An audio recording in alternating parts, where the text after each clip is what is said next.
자, 요번에 볼 것은 인제 자연과학의 발달, 과학혁명 관련된 내용을 이제 보겠습니다. 이 과학혁명은 이제 뉴턴부터 인제 예전에 뉴턴 관련된 문제가 나왔죠. 그래서 인제 볼 텐데요. 들어가기 전에 좀 양해 말씀드리자면 앞강의 때 좀 약간 제 목소리 외에도 다른 분의 목소리가 이렇게 좀 섞여서 녹음된 것 같아요. 그래서 제가 이제 들어갈 때 음소거를 이제 체크해서 이제 해야 되는데 음소거를 켜 놓고 있었어요. 그래 가지고 뭐냐면 음소거가 되지 않은 상태에서 이제 녹음을 했기 때문에 그런 건데 좀 다른 사람의 목소리가 들리더라도 좀 그 점 양해해 주시고요. 자, 그럼 내용을 이제 볼게요.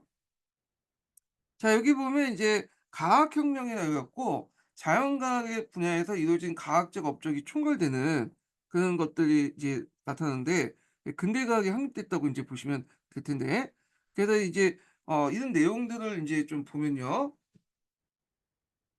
여기 한번 읽어 볼게요, 관련된 내용을.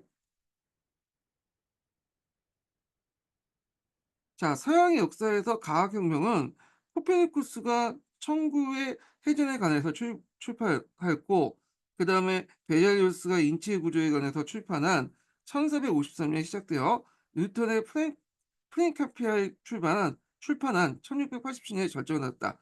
소위 17세기는 과학혁명은 이 같은 일련의 과학적 발견을 통해서 중세적 파라다임이 이제 무너뜨리고 근대적 파라다임이 이제 수입됐다는 기회다. 파라다임이라는 건 어떤 보는 관점이죠. 예. 예전에는 모든 것이 다 신에 의해서 했고 신이 주어진 질서에 우리는 그냥 수응할 뿐이지 이걸 밝혀내서 뭔가 이걸 이용하려고 생각을 안 했죠. 근데 이제 17세기 들면서 신이 주어진 질서를 단순히 수응이 아니라 그걸 뭐냐면 발견하고 그걸 적극적으로 이용하려는 그 움직임이 일어났고, 이런 것들이 근대적 과학하고 연결됐다, 이렇게 보시면 되죠. 그래서 인제 이 시발점이 됐던 것이 천문학이라는 거예요. 천문학에서 어떤 우주의 보편적인 법칙을 찾는 과정에서 뭐냐면 일어났다, 이렇게 이제 보시면 될 텐데, 자, 그러면 인제 과학혁명의 배경을 볼게요. 자, 일단 방법론과 그걸 실천할 수 있는 기구와 수단이 발달됐고요. 그다음에 절대주의, 그러니까 절대 왕정에선 자신의 권위를 높이기 위해서 과학자들이나 예술가들을 많이 후원을 해 줬죠. 그리고 각종의 과학 아카데미 같은 것들이 형성됐다. 그래서 방법론 측면에서 보면 프란시스 베이컨의 인제 기납법 있죠. 그래서 구체적 사실이나 형상 속에서 관찰과 이런 걸 통해서 지식을 축적해서 일반 법칙을 어 뭐냐 도달하는 그런 것들을 인제 했고, 그래서 관찰과 이런 것들이 인제 되게 중요시했다. 그래서 프란시스 베이컨은 그 앞에 로저 베이컨 있잖아요. 이 로저 베이컨도 인제 일종의 관찰 같은 것들을 강조했죠. 개별적인 사실 관찰. 그리고 이 프란시스 베이컨도 이런 구체적인 사실과 형상 속의 관찰을 강조했고, 더 나아가서 이걸 통해서 어떤 일반적인 법칙을 꺼내는 기납법이라는 어떤 방법론을 뭐냐면 제시했다, 이렇게 보시면 돼요. 기납법, 영역법 이런 것들은 여러분들 다 아시죠? 이 부분은. 자, 그러면 인간의 어떤 이제 감각이라는 게 한계가 있잖아요. 우리가 이제 눈을 통해서 인제 뭐냐면 하늘의 천체를 관찰할 수 있지만 한계가 있고, 우리 눈을 통해서 이런 이제 세포라든지 이런 것들 미시세계를 관찰할 수 없겠죠. 그래서 우리의 눈 같은 역할을 해 주는 것들이 그 당시 많이 이제 발견이 됐는데, 이 대표적인 게 이제 렌즈죠. 렌즈가 발명됐고, 그 렌즈를 이용해 가지고 이제 만원경도 만들 수 있고 현미경도 만들죠. 만원경은 이제 천문학, 예. 이 현미경 같은 경우에는 인제 미시세계와 관련된 거니까 주로 의학 발달에 큰 영향을 주죠. 예. 그래서 이런 과학 기술의 발전이 상당히 이제 과학혁명을 이루는 조건이 되었다, 이렇게 보시면 될 것 같고, 그다음에 이제 학회가 설립됐죠. 어 그래서 인제 그 당시 자연에 관한 지식 향상을 위해서 왕립협회라든지 과학 아카데미 같은 것들이 이제 성립됐고요. 요걸 누가 후원해 주냐면 그 당시 이제 왕실에서 후원을 해 줬어요. 그러다 보니까 인제 과학이 발전될 수 있는 조건이 형성됐다. 거기에다 이제 과학하려면 또 인제 어떤 사물에 대해서 관찰을 통해서 그걸 이제 일종의 법칙화 시키려면 수학이 필요하잖아요. 그래서 이제 수학의 발달도 이제 한몫했다, 이렇게 보시면 되고, 그러면 인제 앞에서 언급한 것처럼 과학혁명의 이제 출발점을 천문학에서 인제 봐야 되는데, 이 천문학의 발달이 과학혁명에 큰 영향을 줘요. 그래서 인제 이 천문학이라고 이제 있는데 천문학은 좀 그 관심 있는 분은 아시겠지만 이게 이제 상당히 복합적인 학문이거든요. 그래서 천문학을 제대로 이해하려면 뭐 물리학도 알아야 되고 그다음에 생물학도 알아야 되고 화학도 알아야 되고 지구과학도 알아야 되고 등등등등등. 진짜 모든 그 자연계의 어떤 현상들을 좀 종합적으로 이해해야지만 천문학을 제대로 파악을 할 수 있어. 그만큼 천문학이 자연과학의 어떤 메카 같은 역할을 해요. 예. 그래서 이제 요길 이제 중심으로 해 갖고 물리학이나 화학이나 뭐 이런 것들이 발전되기 시작했는데 자 여기에서 인제 제일 중요한 게 이제 그 중세 시대 때 천문학을 좀 보면 중세 시대 천문학은 어떻게 했죠? 지구가 있고 이거 태양이 돈다는 청동설이 주였잖아요. 근데 이걸 이제 뒤엎은 사람이 누구냐면 코페르니쿠스라고 했죠, 예전에. 근데 이 쿠페르쿠스는 뭔가 약간 인제 이론적이고 좀 앞뒤가 안 맞는 논리 좀 맞지 않는 것들이 있었어요. 그래서 이걸 보완할 필요가 있는데 이걸 이제 수학적으로 인제 보완해 갖고 케플러 3 원칙 같은 걸 제시했던 사람이 케플러고 그리고 이걸 실험 관찰을 통해서 검증했던 사람이 청동설 검증 갈릴레오. 그래서 이거는 인제 지동설을 뭐냐면 보완해 주는 이론을 했고 갈릴레오 같은 경우에는 이거를 관찰을 통해서 검증을 했죠. 그래서 제가 예전에 얘기했을 거예요. 갈릴레오는 자체적으로 이제 만원경을 만들어 가지고 그 당시 어디를 관찰했냐면 목성을 관찰했죠. 그러니까 목성을 보니까 목성에 위성 4 개를 인제 있다는 걸 알게 그러니까 이 4 개의 위성이 목성을 돈다는 걸 이제 알게 된 거죠. 그래 갖고 이제 이 갈릴레오 위성이라고 하는 걸 이제 발견했는데 그러면서 종전의 청동설의 전제 조건이 깨지게 돼. 어 그래 가지고 이제 청동설의 전제 조건 앞에서 얘기한 것처럼 잠깐만요. 자, 청동서의 전제 조건이 뭐예요? 예. 그 모든 그 천체는 지구를 중심으로 돈다는 거 아니에요? 근데 지구를 중심으로 돌지 않는 목성을 중심으로 도는 위성이 발견된 거야. 이거는 청동서의 전제 조건이 깨지게 되면서 인제 지동설이 틀렸다는 거를 반증하는 거잖아요. 그리고 인제 이 만원경을 통해서 달에 비친 그 뭐냐면 지구의 그림자가 움직인다는 사실을 알게 되면서 태양이 그 지구를 도는 게 아니라 지구가 태양을 돈다는 걸 밝혀낸 거죠, 경험적으로. 자 그러면서 이런 발견들은 어떤 의미가 있냐. 중세의 세계관을 부정을 했다. 창세기에 말하면 지구가 중심이고 하나님이 지구를 만들고 나서 이제 마지막에 인간을 만들었잖아요. 이거 지구의 중심이 인간의 지구의 중심이 지구가 중심이고 나머지는 이제 나중에 그러니까 나머 그 지구가 만들어지고 나머지는 만들어지고 다시 얘기할게요. 말려는. 창세기에 보면 하나는 이제 이 세계를 만들 때 지구를 만들고 나서 나머지를 이제 만들었잖아요, 이렇게. 그런데 이 지구의 중심이 누구냐? 이건 교황이죠. 예. 그래서 교황이 신의 어떤 위탁을 받아서 이 세계를 통치한다. 영적 세계를 관장한다. 그런 게 중세적 세계관인데 자 이런 중세 세계관이 이런 지동설에 의해서 붕괴가 된 거야. 이 말은 뭐냐? 창세기의 말이 틀렸다는 거죠. 예. 자 하여튼 이렇게 인제 했다. 그러면 인제 이거를 뭐냐면 좀 더 체계적이고 완성시킨 사람이 누구냐? 그래서 인제 이 뉴턴이죠. 코페르니쿠스는 지동설에 대한 어떤 발상을 제공했고 그다음 케플러는 그 지동설을 보완했고요. 갈릴레오는 검증했다면 뉴턴은 그걸 이용해 가지고 인제 뭐냐면 지동설을 완성시킨 사람이 이거다. 그리고 지동설을 완성하는 과정에서 만들어진 이론이 뭐냐면 만류인류의 법칙이죠.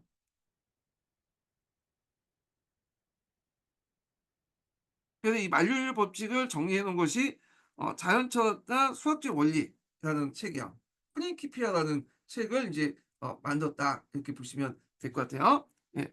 그래서 인제 요 책 이름 정도는 좀 정확히 기억을 해 두세요. 예전에 기출 예문에 나왔던 거기 때문에 쓰라고 나올 수 있어.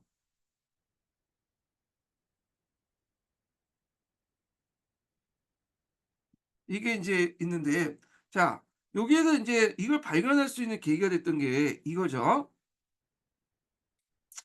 유명한 일화가 있죠. 뉴턴이 인제 가만히 앉아 있는데 뉴턴이 이제 밑에 있다가 이제 나무 밑에가 있다가 어 나무 밑에 있었는데 갑자기 사과나무가 떨어진 거야. 사과가 떨어진 거야, 사과나무에서. 그래서 보통 사람은 그냥 넘어갈 문제를 뉴턴은 이걸 뭐냐 '왜 사과가 떨어질까?' 고민하다가 발견된 것이 중력이라는 걸 발견한 거죠, 중력. 그래서 모든 물질에는 끌어당기는 힘이 있죠. 이게 중력이야. 예. 그래서 이 뭐냐면 나무에 있고 여기가 인제 사과가 떨어지는 거는 지구가 있고 지구의 중력에 의해서 뭐냐면 "사가 떨어졌다." 자 이렇게 인제 중력을 발견했다라고 알려진 이유가 그렇죠. 물론 인제 뉴턴과 그 떨어진 사과에 대해서는 요즘에 인제 "이게 아니다. 다른 식으로 발견됐다." 뭐 이렇게 인제 있는데 이건 우리가 뭐 알 필요는 없고. 자 하여튼 이 중력이라는 걸 인제 뭐냐면 발견했는데 이 중력이 지구와 지구에 있는 이 물체들 간의 어떤 관계에서만 적용되는 게 아니라 보니까 지구와 달 그다음 지구하고 태양 간의 관계에서도 적용된 거죠. 자 중력은 서로 끌어당기잖아요. 그러면 태양의 중력과 지구의 중력 중에 어느 게 더 강했어요? 태양의 중력이 강하죠. 그러니까 지구가 태양에게 미치는 끌어당기는 힘도 있지만 태양이 지구를 끌어당기는 힘이 있잖아요. 그래서 인제 그것 때문에 그게 더 크기 때문에 태양이 지구를 인제 뭐냐면 그러니까 지구가 태양을 돌게 되는 거고요. 그다음에 지구와 달 관계도 설명할 수 있죠. 어떤 식으로? 자 지구가 있으면 달이 돌잖아요. 그거는 뭐냐면 달의 중력이 지구의 중력보다 약하기 때문에 이렇게 도는 거잖아요. 그런데 달도 지구의 1/4 정도 크기 때문에 나름대로 중력을 가지고 있죠. 그렇기 때문에 나름대로 지구에도 또 영향을 미칠 수 있어. 그래서 그 영향을 미치기 때문에 밀물과 썰물 같은 자연현상이 일어나는 거죠. 자 이런 식으로 하나의 그런 모든 형상 속에는 뭐냐면 보편적 법칙이 존재하는 거야. 그래서 모든 것들은 중력에서 끌어들이기 때문에 모든 물질은 중력에서 끌어들일 수 있기 때문에 이런 법칙 아래서 사가 떨어지는 형상도 설명할 수 있고 그다음에 밀물과 썰물 같은 형상도 설명할 수 있고요. 그다음에 달이 지구를 도는 거다. 지구가 태양을 도는 거다. 그리고 다른 천체들이 다 태양을 도는 거 다 설명할 수 있죠. 예. 그래서 하나의 법칙을 통해서 모든 개별적인 사실을 설명했다. 그런데 상당한 의미가 있다는 거죠. 그래서 인제 이 중력을 통해서 중력정을 통해서 종전에 천문학자들의 업적을 하나의 원리, 만유인력의 법칙을 통해서 설명했다. 그리고 이걸 수학적으로 표현했다는 거예요. 네. 그래서 그 과정에서 인제 어떻게 인제 나오냐 하면 우리가 알고 있는 가설을 만들어서 가설 검증하고 결론을 이끌어내 갖고 수학적으로 이렇게 정리해서 하나의 보편적인 법칙을 정리하는 어떤 자연과학적 자연과학의 어떤 방법론들이 이때 이제 만들어지기 시작한 거죠. 이 만유인력 법칙을 발견하는 과정에서. 예. 자 그래서 인제 요런 내용들 좀 기억을 해 두시면 될 것 같고요. 자 근데 이제 이 사람은 이제 또 종교관이 또 특이한 건데 자 이걸 이제 예전에 한번 시험 문제 나왔죠. 기계론적인 우주관하고 기독교적 신앙이 조화를 추구했다. 이렇게 볼 수 있어요. 보통 기계론적 우주관을 가지고 있는 사람은 이신론자예요.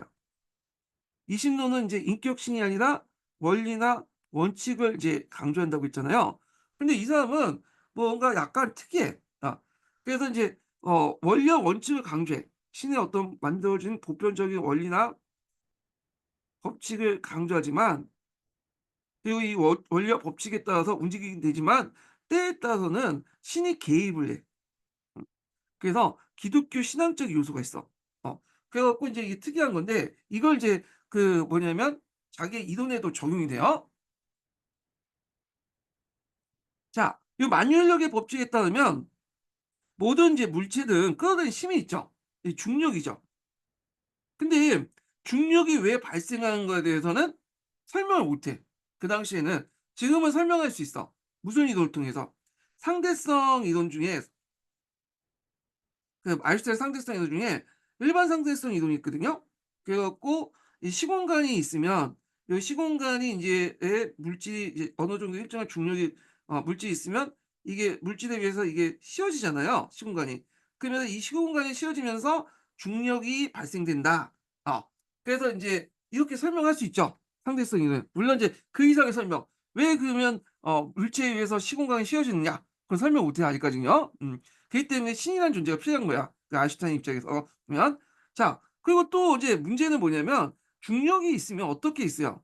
모든 물체가 끌어다니잖아. 그러면 당연히 태양계에서 제일 큰 게 뭐겠어요? 태양이죠. 그러면 그 이동했다면 모든 물질은 다 태양에 흡수 합병되거나 태양 옆에 아주 가까이 있어야 돼. 그걸 뭐냐면 결국엔 태양에 의해서 다 이제 뭐냐면 직결되는 거죠. 하나 합쳐지는 건데 실제로 그렇지 않죠. 태양을 중심으로 해 갖고 나름대로 천체들이 일정한 거리를 유지하면서 돌고 있잖아. 이거 어떻게 설명할까? 다 떠다닌다는 음. 그래서 지금은 설명할 수 있어. 어떤 식으로? 이게 이제 뭐냐면 그 빅뱅 이론이나 이런 통해서 암흑 에너지라든지 그다음에 인제 암흑 물질 같은 것들 이런 걸 통해서 나름대로 끌어들일 수 네 뭐냐면 설명할 수 있는 그 장치가 있거든요. 근데 이걸 이렇게 그 당시에는 그렇게 설명 못 해. 그러면 그거에 대해서 어떻게 설명했냐. 그걸 뭐냐면 신의 의지가 개입됐기 때문에 그렇다라는 식으로 과학적 설명 대신에 신의 의지를 인제 얘기한 신의 의지가 개입됐기 때문에 중력이 발생되는 거고 신의 의지가 개입됐기 때문에 뭐냐면 중력이 있음에도 태양과 각 천체들이 각각 이제 태양을 중심으로 이렇게 질서 있게 균형과 조화를 이룰 수 있던 거다. 이런 식으로 설명을 하는 거야. 그래서 이게 기계론적 우주관을 통해서 중력이라는 어떤 것을 설명을 했지만 또 인간의 어떤 신의 의지가 개입돼서 중력의 발생의 원인이라든지 각각의 인제 그 천체들이 중력의 작용에도 불구하고 태양을 통해서 하나로 흡수된 게 아니라 태양을 중심으로 이렇게 도는 거 를 일정한 거리를 통해서 도는 것을 이런 신의 어떤 의지에 의해서 조화와 균형을 통해서 할 수 있다. 이런 식으로 설명을 하는 거죠. 자, 그래서 이런 기계론적 우주론과 비기계적 원인, 그리스도 신앙이 이제 개입됐다. 그래서 이 사람은 이신론자가 아니야. 그래서 보통 다른 사람들 이신론이지만 이신론자가 아니고 때에 따라서 신의 의지가 개입될 수 있다. 이렇게 이제 설명을 하게 되는 거죠. 예. 그래서 이제 이 종교관 관련된 내용이 예전에 뭐냐면 그 시험문에 나왔다. 좀 기억을 해 두시면 될 것 같고요. 그래서 요걸 제가 인제 한번 또 인제 기출 문제 분석에다가 적어 놨는데 좀 볼게요. 자, 뉴턴처는 기계론적 세계를 인정하지만 기계론적 세계를 주장한 많은 과학자처럼 이신론에 빠져들지 않았고 뉴턴은 기독교 신앙과 기계론적 세계의 조화를 추구했다. 그의 눈에 보이는 물질적 세계는 신이 미리 만들어 놓은 프로그램에 의해서 구성되어 있지만 이게 기계론적 세계이고 그런 것에 의해서 이제 중력이 작용된다고 얘기한 거야. 예.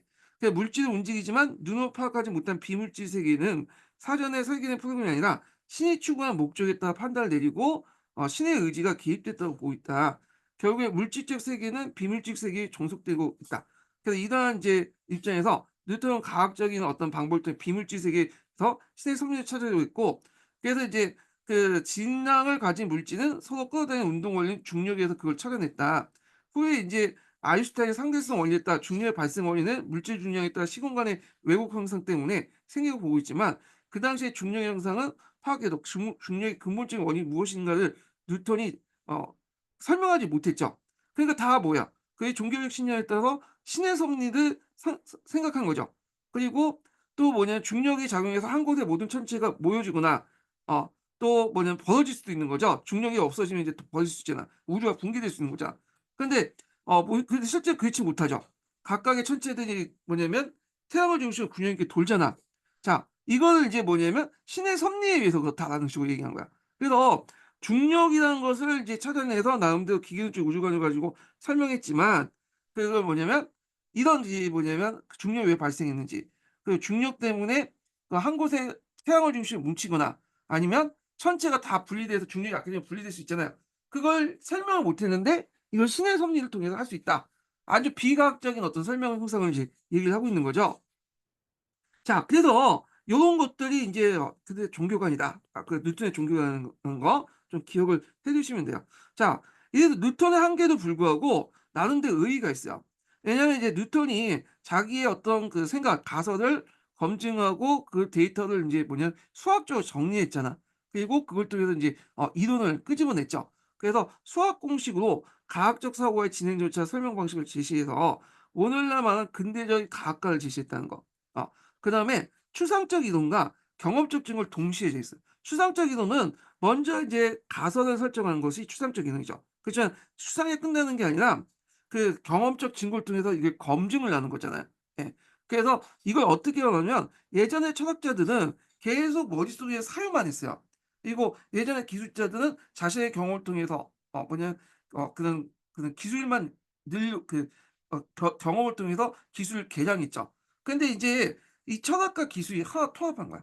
자기의 사유를 통해서 뭐냐면 사유하고 그걸 경험을 통해서 검증을 한 거죠. 그러면서 예전에 그 기술 발달이 요 정도였다면 인제 이때부터 과학혁명을 통해서 급속하게 발전되죠. 이것은 이제 뭘 때문이나 철학과 기술이 통합됐기 때문이다. 단순히 인제 뭐냐 사유하고 단순히 객관적 경험을 통해서 기술 개량하고 이런 것들을 떠나서 이게 두 개가 합쳐지면서 급속하게 인제 뭐냐면 발전됐다. 기술 발전이 이렇게 이제 보시면 될 것 같아요. 자, 그다음에 인제 요런 내용들 좀 기억을 해 두시면 될 것 같고요. 그다음에 인제 이 사람은 또 강학 발달에도 영향하는데 이건 뭐 여기까지 나가면 좀 힘드니까 넘어가고 뭐 빛을 인제 뭐 물질로 볼 거냐 입자로 볼 것이냐인데 이 사람은 물질로 봤죠. 예.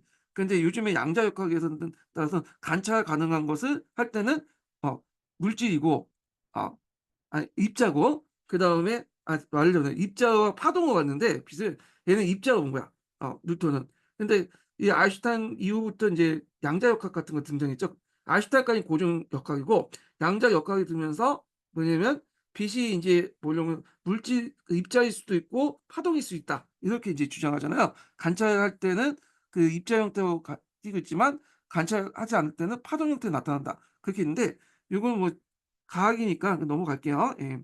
그래서 하여튼 고전 역학의 완성을 했다. 이렇게 이것만 기억을 해 두시면 될 것 같고 자 그러면 과학혁명의 의미를 보겠습니다. 이 과학혁명을 통해서 서양 문명을 문명 다른 문명과 구별했다. 그래서 예전에 인제 서양이든 다른 문명이든 앞에서 얘기한 것처럼 사유, 철학과 기술이 분리돼 있었잖아요. 그러다 보니까 뭐 생각은 생각대로 하고 기술은 뭐 나름대로 경험을 통해서 발전시키고 그렇게 했는데 이걸 합쳐 놨죠. 머릿속에 생각한 걸 경험적으로 이제 검증을 시켜 갖고 서로 결합을 시키면서 서양 문화가 다른 문화보다 더 발전될 수 있는 비약할 수 있는 계기가 되었다. 이렇게 이제 보시면 될 것 같고 이런 것들이 근대과학을 이제 뭐냐 만들어내는 거죠. 그다음 합리주의 강화를 발전시켰는데 우주와 자연의 외관성 혼란과 불확실성에 불구하고 그 안에는 나름대로 중력 같은 합리적이고 법칙적 질서가 존재한다는 걸 알게 된 거야. 만유인류의 법칙이 이런 질서를 이제 발견하는 거잖아요. 그걸 인간의 이성을 인제 통해서 파악하면 생산적 조작을 인간이 원하는 방향으로 이용할 수 있다는 거야. 예전에 인간이라는 것은 자연 세계에 수응하고 그냥 적응하는데 어 했는데 반해서 오히려 이제 이때부터 이제 뭐냐면 과학혁명에서 생긴 합리주의 인식은 단순히 적응이 아니라 그걸 이제 발견해서 자연 현상을 바꿔서 개조하는 데 있죠. 예. 그래서 인제 뭐냐면 인간의 문명이 발전시키는 데 큰 역할을 했다. 물론 그것 때문에 인제 여러 가지 지금 뭐 온난화 현상이라든지 이런 것들이 일어났잖아요. 예. 그래서 지금은 인간에 의해서 이제 대멸종 현상이 일어났다고 하는데 하여튼 적응이 아니라 이걸 이제 발견하고 오히려 역이용해서 자연을 인제 조작해서 자기 의도대로 맞추는 방향으로 이렇게 자연을 그 바꿔 나갔다. 이렇게 보시면 돼요. 단순한 수응과 인용이 아니라 조작이나 자연사의 어떤 변화를 인간 스스로가 만들어낸 거죠. 예. 그래서 인제 이렇게 했고 그다음에 기계론적 우주성을 제시했고 자연과학적인 어떤 인식이 형성됐다. 그래서 이 자연과학적인 인식을 통해서 인간이 자연 현상을 수응하는 존재가 아니라 이걸 발견해서 자기가 원하는 방향으로 자연을 정복하고 변화시키는 그런 것도 했고 그것이 자연과학과 산업기술의 발달을 불러일으켰고요. 오늘은 환경 문제나 이런 또 여러 가지 부작용을 불러일으켰죠. 예. 자 그리고 인제 자연현상의 보편적 법칙이 있다는 그 합리주의 믿음은 곧 뭐냐 사회 형상에도 보편적인 법칙이 있다는 생각을 갖게 하잖아요. 자 이런 것들이 사회계약론이나 계몽사상에 영향을 미쳤다 이렇게 보시면 돼요. 그래서 단순히 과학혁명은 자연현상에 대한 보편적 법칙 추구만 있었던 게 아니라 사회현상에 대한 보편적 법칙에도 추구를 하게 되고 그 과정에서 나타난 게 계몽주의고 사회계약론이다 이렇게 기억을 해 두시면 돼요. 자 그래서 인제 관련된 내용들 과학혁명의 의미를 이제 봤고요. 그래서 이제 요거 관련된 내용 한번 찾아서 읽어 보겠습니다. 자, 여기 보면 뉴턴의 이제 방법론 관련된 내용을 좀 볼게요. 자, 뉴턴은 데카르트 영역법을 새로운 시설적 방법으로 조화시켰죠. 연합법과 기납법을 플러스시켰죠. 그래서 과학적 절차에 따른 절차적 설명 방식을 제시했다. 데카르트는 명백하고 간단한 명제부터 출발하여 문제를 논리적으로 또는 수학적으로 분석했고, 따라서 그의 방법은 직관과 영역의 시험에 지나치게 강조하고 관찰과 실험을 낮게 평가했다. 이것도 좀 기억을 해두세요. 데카르트는 수학자면서 철학자거든요. 그래서 이 사람은 어떤 수학을 통해서 문제를 해결하려고 했지, 어떤 이제 뭐냐면 관찰과 실험을 좀 낮게 평가했어요. 예. 그런데 이에 반해 뉴턴 같은 사람은 뭐냐면 수학적과 영역의 힘도 믿고, 영역은 이제 사유죠. 그다음에 관찰과 실험도 감시했죠. 그러니까 영역과 기남을 플러스시켰다고 보시면 돼요. 과학과 기술을 플러스시켰다. 예. 자, 그래서 인제 이런 내용들 좀 기억을 해 두시면 될 것 같고, 그다음에 인제 그 밑에 과학혁명 관련된 내용을 좀 볼게요. 자, 과학혁명은 다른 분야에서도 영향을 주어 합리적 정성을 보양시키는 데 이바지했다. 루크는 뉴턴의 우주를 움직이는 질서와 법칙을 발견한 것처럼 인간 사회를 움직이는 질서와 법칙이 발견하려고 했고, 계몽사상가들은 사회의 무질서와 불합리를 제거하려고 했다. 그래서 17세기 때 가격론은 18세기 때 계몽사상으로 이어지는 것이다. 이렇게 이제 보시면 되고요. 자, 그다음에 그 옆에 이제 그 과학혁명에도 불구하고 그다음에 마녀사냥도 있었다는 거예요. 17세기 때 천재세기였고 과학혁명이 이어지긴 했으나 그 방면에 가장 험합한 마녀사냥이 도처에 서행하기도 했다. 그것은 인간의 사고 속에 미신과 종교의 편견이 얼마나 강하고 깊게 뿌리박고 있는가를 말해주고 있고, 그 당시 과학자들은 무신론이라고 이제 신이 죽었다고 말하고 싶어도 뭐냐면 괜히 말했다가는 마녀 사냥을 당할 수 있으니까 철저하게 과학과 이성을 어 조화 타협을 했죠. 그래서 나온 것이 앞에서 얘기한 이신론이고, 예, 이런 것들과 연결시켜서 보시면 될 것 같아요. 예. 자, 그다음에 인제 그 정치, 경제, 사회 관련된 내용을 또 계속 보겠습니다. 철학인데, 철학은 보통 인제 그 당시 고전적 인식론이 발전됐어요. 그럼 인식론이 뭐냐? 인식론이라는 것은 지식의 형성 과정들을 이제 뭐냐면 밝히는 그 철학이거든요. 그러니까 지식이 어떻게 형성됐는가, 이런 것들을 밝히는 과정을 그 연구하는 것이 인식론이야. 그래서 고전적 인식론이 크게 세 가지가 있어요. 하나가 뭐냐면 영국의 경험론과, 그다음에 대륙의 합리론과, 그다음에 독일의 간접론이야. 그러면 영국의 경험론은 뭐냐 하면, 자, 그 우리의 지식이라는 거는 일종의 뭐 경험을 통해서 형성됐다는 거야. 일종의 백지설이라는 게 있잖아요. 그 루크가 이제 백지설 주장했죠. 우리가 태어날 때부터는 아무것도 없는 상태에서 태어났어. 근데 우리가 경험을 통해서 뭐냐면 그 지식을 쌓게 되고 그걸 통해 알게 된다는 거야. 그래서 우리가 그 예를 들어서 우리가 사람은 모두 죽는다는 걸 어떻게 알게 됐죠? 그러니까 태어날 때부터 '아 언젠가 우리가 죽겠구나.' 생각해서 알게 된 건 아니죠. 어떻게 알게 된 거야? 우리가 이제 살다 보니까 내 주변에 있는 사람들이 많이 죽는 거야. 그러니까 '아 언젠간 사람은 죽는다. 그리고 나도 언젠간 죽는다.'라는 지식이 형성된 거죠. 경험을 통해서 형성된 거죠. 그래서 이게 백지설의 주요 내용이에요. 우리는 태어날 때부터 아예 없는 상태에서 태어났고, 그렇지만 경험을 통해서 이제 오감을 통해서 형성된 경험을 통해서 어느 지식이 축적된다. 그래서 이 백지설의 주 내용이고요. 자, 대륙의 합리론은 뭐냐 하면, 우리가 태어날 때 선유 개념이라는 걸 태어나. 선유 개념. 이런 것들을 인제 미리 우리가 인제 그 내재된 상태에서 뭐냐면 태어나는 거야. 그러니까 지식이 있을 때부터 이제 우리가 이제 태어날 때부터 우리 머릿속에 지식이라는 게 있어. 예를 들어 갖고 사람이 죽는다는 그 지식이 있잖아요. 자, 이거는 경험론에서는 어떻게 돼요? 이걸 통해서 인제 그 경험을 통해서 아는 거죠, 우리가 몰랐다가. 근데 대륙의 합리론에서는 우리가 태어날 때부터 이성의 이 선유관념이라는 그 존재하기 때문에 미리 디폴트 값이 있는 거야. 다만 우리가 깨닫지 못한 거야. 그러면 사람이 죽는다는 걸 어떻게 깨닫냐? 우리가 끊임없이 뭐냐면 사유하고 사유하면서 우리가 원래 가지고 있는 이 선유 개념을 깨달음으로써 얻어낼 수 있는 거죠. 예. 그래서 이제 이게 뭐냐면 그 '나는 생각한다. 고 나는 존재한다.' 이렇게 있고요. 그러면 인제 머릿속에 사유가 중요하잖아요, 이때는. 이건 경험이 중요하지만 그래 갖고 대륙의 합리는 논리적 사유를 강조하고 그래서 내가 가지고 있는 이 선후관념을 끊어내는 데 그 수단으로서 수학을 이제 사용하죠. 그래서 데카르트 같은 경우에는 수학을 강조하고 경험과 이런 것들을 무시했죠. 그래서 인제 이렇게 대륙의 합리론은 상당히 이제 뭐냐면 논리적 사유 이런 것들을 강조하고 그리고 영국의 경험론은 관찰과 경험을 이제 강조하죠. 그러면 이런 인식론을 바탕으로 방법론이 나오죠. 그래서 이 인식론, 영국의 경험론 같은 인식론을 가지고 있으면 방법론 또한 어떻게 돼요? 경험을 어떻게 이제 중요시 여기는 방법론이 나올 거 아니에요. 그러니까 이때 인제 영국의 경험론에서 방금 기납법이 등장하죠. 그 관찰이나 이런 것들을 강조해서 뭔가 결론을 꺼내는 기납법이고 대륙의 합리론 같은 경우에 인식론 자체가 선열관념을 이미 알고 있는데 우리가 잘 모르고 있다는 거예요 지금. 원래부터 타고날 때는 알고 있는데 가지고 있는데 우리가 그걸 깨닫지 못하기 때문에 사유가 중요하잖아요. 그래서 인제 사유를 통해서 선율관념을 이끌다 보니까 뭐냐면 영역법을 강조할 수밖에 없죠. 아 위로부터 어떤 가설을 만들고 그 속에 인제 결론을 꺼내는 그런 방법이 이제 형성됐다. 자 이렇게 이제 보시면 돼요. 자 그리고 인제 이걸 합쳐 놓은 게 영국의 경험론과 대륙의 합리론을 플러스시킨 게 뭐냐면 독일의 간념론이야.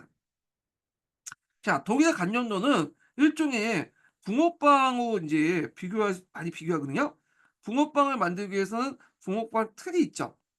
이 붕어빵 이렇게 틀에다가 나름대로 여기에다가 뭐 이렇게 밀가루나 뭐 팥죽이나 이런 것들 집어넣어 갖고 인제 붕어빵을 인제 구워서 만들잖아요. 그 붕어빵이 만들어지죠. 예. 그러면 인제 이때 요게 밀가루에다 팥죽을 넣으면 이렇게 팥죽 붕어빵이 나오고 거기에다 치즈를 넣으면 치즈 붕어빵이 나오고 여러 가지 자료를 또 집어넣을 수 있잖아요. 그러면 여기에서 이제 틀은 이제 뭐가 되냐면 요게 대륙의 합리론에 끌어들인 거야. 섬유관념이라는 틀에서. 어. 틀은 이제 뭐냐면 어 합리론을 끌어들인 거죠. 붕어빵 틀이라는 게 있어. 이걸 뭐라고 하냐면 간념이라고 하는 거야, 간념. 음. 그다음에 요 안에 내용이 있죠. 우리가 이제 붕어빵을 만들 때 그 틀은 똑같지만 그 내용은 다를 수 있잖아요, 그 레시피에 따라서. 팥죽도 집어넣을 수 있고 팥도 집어넣을 수 있고 치즈도 집어넣을 수 있고 여기에다 뭐 잡채도 집어넣을 수 있고 그래서 여러 다양한 레시피에 있는 빵을 만들어내죠. 이거는 그 내용 측면에서는 뭐냐? 이거는 인제 경험론에 영향을 받는 거죠.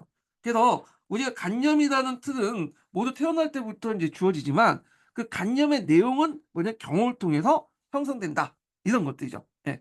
그래서 이제 예를 들어 갖고 인제 이성을 좋아하는 것은 우리가 관념이라고 해요. 관념의 틀. 근데 어떤 이성적 취향을 좋아하냐? 그건 내용이죠. 이 내용은 경험을 통해서 형성됐다. 이런 내용이다. 이렇게 보시면 되죠.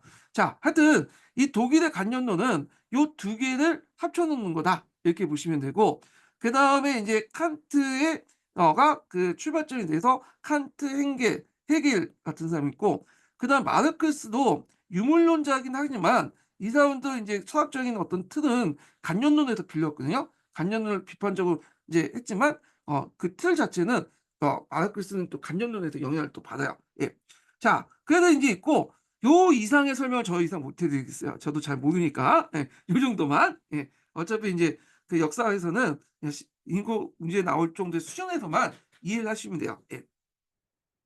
더 관심 있는 분들은 더 자세한 강의 같은 것들은 유튜브에 많거든요. 그걸 이제 참조해 주시면 될 것 같고요. 예.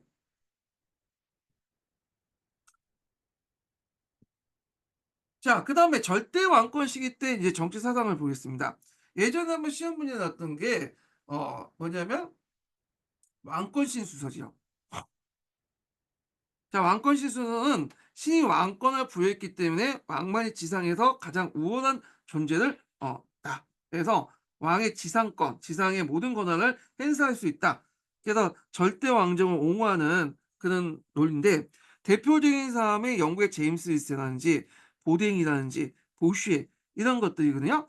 요게 인제 절대 왕정의 어떤 이념적 근거로서 시험 문제에 한 두세 번 나왔어요. 그래서 인제 요 대표적인 사례가 이제 밑에 있는데 요거와 요건데 자 요거는 이제 가는 보슈의 글이고요. 근데 나는 제임스 힐스의 글이야. 예. 그래서 인제 요 내용을 한번 읽어 볼게요. 자 왕을 세운 분은 하나님이시다. 왕은 지상에서 하나님의 대의자고 사령으로서 활용한다. 명령을 받은 사람, 신의 명령을 받은 사람도 행동한다는 거예요. 하나님은 왕을 통해서 통치하신다. 자, 이거야말로 왕자가 인간의 것이 아니라 신의 자리인 이유다. 따라서 왕의 인격은 신성하며 그에게 모반하는 것은 신성모독이다. 그런 식으로 논리가 나온 거죠. 예. 그래도 이제 이거는 성세에 근거한 정치, 보슈에라는 사람이 인제 했던 내용이고, 그다음에 그 밑에 인제 내용은 이제 제임스 힐스가 있죠. 제임스 힐스는 인제 그 원래 이제 스코틀랜드 왕이었는데 나중에 잉글랜드 왕이 되잖아요. 그래서 이제 동국연합이라고 하죠. 한 명의 왕이 두 개의 왕조를 인제 다스리게 되죠. 잉글랜드와 스코틀랜드. 근데 이제 스코틀랜드에서 보고 배운 게 왕권 신수설이기 때문에 잉글랜드 와서 그걸 이제 주장을 했던 거죠. 근데 잉글랜드는 절대 왕정이 왕권 신수설에 의해서 움직이는 게 아니라 의회의 타협을 통해서 움직였던 그 체제였거든요. 그런데 프랑스식 왕권 신수를 주장하고 나오니 그 당시 의회에 이제 있던 여러 이제 사람들은 뜨악한 거죠. 예. 이 영국하고 맞지도 않은 사상을 이제 가지고 온 거야. 자, 하여튼 여기에서 이제 뭐라고 얘기하냐면 이게 이제 책이 이제 참다한 군주국가의 법이라는 책인데, 왕은 참다한 군주의 국가의 법이라는 저서에서 하나님이 하신 일은 왈가왈부하는 것이 무신론자나 신성모독인 것처럼 왕이 무엇을 할 수 있는가는 신민이 이러쿵저러쿵 것도 주제 넘는 거고 건방진 모독이다. 신성모독이라는 거야, 요 논리에 따르면. 예. 자, 하여튼 그 내용이 있다. 그러면 인제 내용을 이제 여기 제 기출문제 분석 한번 읽어 보겠습니다. "가는 보슈의 성서에 근거한 정치이고 나는 제임스 힐스의 참다한 군주의 국가의 법이다." 두 책은 왕권 신수를 방영하고 있고, 그다음 왕권 신수서는 유도의 절대 왕조를 뒷받침하고 있다. 예. 그래서 절대 왕조의 왕권 신수의 기원은 프랑스 법학자였던 보댕의 사상에서 인제 출발한다. 그는 공화국론에서 군주의 절대성을 주장하고 근대적 주권 개념을 제시했다.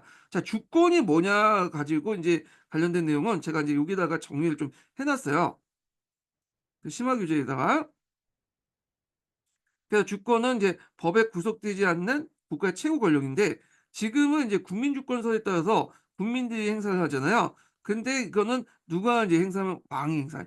왕정 국가니까. 그래서 이 주권의 범위에는 입법권, 군대 유지권, 전쟁 및 평화체계권, 최고 사법권, 가세권, 화폐 주조권 등에 있는데, 이 주권이라는 이거는 프랑스에서 이제 나왔던 거야. 예. 그래서 로마법에 영향을 받아서 주권이라는 이름이 나오고, 이것이 왕권 시수로 이제 발 반영되고, 그다음에 근대 국가 형성할 때 국민국가 만들 때도 반영되죠. 물론 주체가 이제 주권의 주체가 좀 달라지긴 하지만, 그래서 주권의 이름을 개념을 제시하는 사람이 오덴이라는 사람이다. 이렇게 좀 기억을 해 두시면 돼요. 자, 그래서 주권을 법의 구속이 받지 않는 또한 어떤 상위자도 인정하지 않는 국가에서 최고 권력에 구정하고, 그 권한은 입법권, 군대 유지권, 전쟁 및 평화체계권, 최고 사법권, 가세권 등이 있다. 자, 이런 주권은 군주에 의해서 행사되어야 한다고 주장하여 형성 과정에 있던 절대 왕조를 옹호했다. 자, 유군의 전쟁 이후에 성립된 부르본 왕가의 절대 왕조를 강하기 위한 이데올기가 필요했다. 자, 보댕의 군주의 주권론을 바탕으로 베두이나 버클리를 거쳐서 전비된 왕권 신수는 보시에 때 와서 완성됐다. 보시에는 루이 14세 아들의 사부로서 가정교사로서 성세에 근거한 정치란 저서에서 절대 왕조를 옹호했다. 왕은 이 책에서 그 왕은 모든 법을 초월한 존재며 신의 이미지다라고 했죠. 왕은 그러면 음. 지우시고. 자, 따라서 왕은 신에 대해서만 책임지며 백성이나 지상의 뭐 누구에게 책임을 져야 한다. 그리고 신하가 왕의 행위에 이의를 제기하면 신성모독죄로 주장했다. 자, 그의 이론은 루이 14세 다원과 같은 발언에서 반영되고 있다. 왕이 신으로부터 불리는 건 타당하다. 그 이유는 왕이 지상에서 신의 권력과 같은 권력을 행사하고 있고, 이건 다 신의 뭐냐면 지명 신의 어떤 사명을 받은 거죠. 자, 그래서 인제 행사하기 때문이다. 왕은 모든 신민을 심판하며 더욱이 신 이외에 아무것도 책임지지 않는다. 그래서 왕을 중심으로 모든 국가의 지상권이 기속된다. 이렇게 인제 그 얘기를 했던 거고요. 제임스 1세는 스코트의 왕이었다가 잉글랜드의 초빙된 왕이다. 그는 잉글랜드 왕이 되기 전에 참다운 군주 국가의 법을 저술하여 왕권 신수를 제시했다. 그는 여기에서 왕이 지상의 신이 되고 왕권엔 제한이 없으며 의회의 권능은 권고하는 데 그치기로 논했다. 투도 왕조 때 정치 문화는 왕과 위에 간의 합의 아래 정치를 이제 운영하는데, 잉글랜드 왕으로서 부인된 제임스 1세의 이러한 형상은 매우 낯선 풍경이었다. 그 마음에 안 들었던 거죠. 영국의 정치 풍토를 개선하기 위해서 영국 국교열 중심의 전제 왕권을 강화했고, 이에 따라 왕과 위의 다툼이 빈발했다. 그는 위에서 왕은 지상의 대의자여 신의 자리에 앉아 있을 뿐 아니라 신의 자신에 위해서도 조차 신이라 불리고 있다. 그래서 이제 신 자신에 의해서 조차 신이라 불리고 있다 선언했다. 그리고 착한 군주란 법에 따라 행해지긴 하지만 항상 법을 초월해 있고 거기에 구애받지 않는 존재. 그러니까 신의 대의자면서 그 자신이 또 신이라고 하는 거야. 그리고 법을 더 초월하고 있다. 이렇게 하는 거야. 이 말은 국회에서 만든 의회에서 만든 법은 무시하겠다는 말이에요. 예. 자, 그래서 인제 그 왕권 신수와 관련된 내용을 이제 살펴봤고요. 그다음에 인제 계몽사상 관련된 내용을 볼게요. 자, 계몽사상은 인제 먼저 이제 계몽사상을 보기 전에 사회계약론을 좀 먼저 봐야 돼요. 왜냐면 먼저 사회계약론이 나온 다음에 순서가 그래요. 이건 인제 뭐냐면 발전된 것이 계몽사상이거든요. 이걸 좀 더 쉽게 뭐냐면 대중적으로 풀어 쓴 것이 계몽사상이기 때문에 일단 요걸 이제 설명하고 나서 계몽사상을 보는데, 보통 인제 이 사회계약론자들과 계몽사상이 많이 겹쳐요. 예. 그래서 이렇게 사회계약론자나 계몽사상 좀 겹치죠. 예. 대표적인 사람은 루소 같은 사람들이 이제 여기에 속하는 사람인데, 자 일단 계몽사상은 좀 나중에 보고요. 사회계약론부터 보겠습니다. 사회계약론. 음. 사회경론 요것도 보고 나서 계몽사상을 좀 볼게요. 자, 이 사회계약론은 인제 예전에 한번 두세 번 나왔나? 예.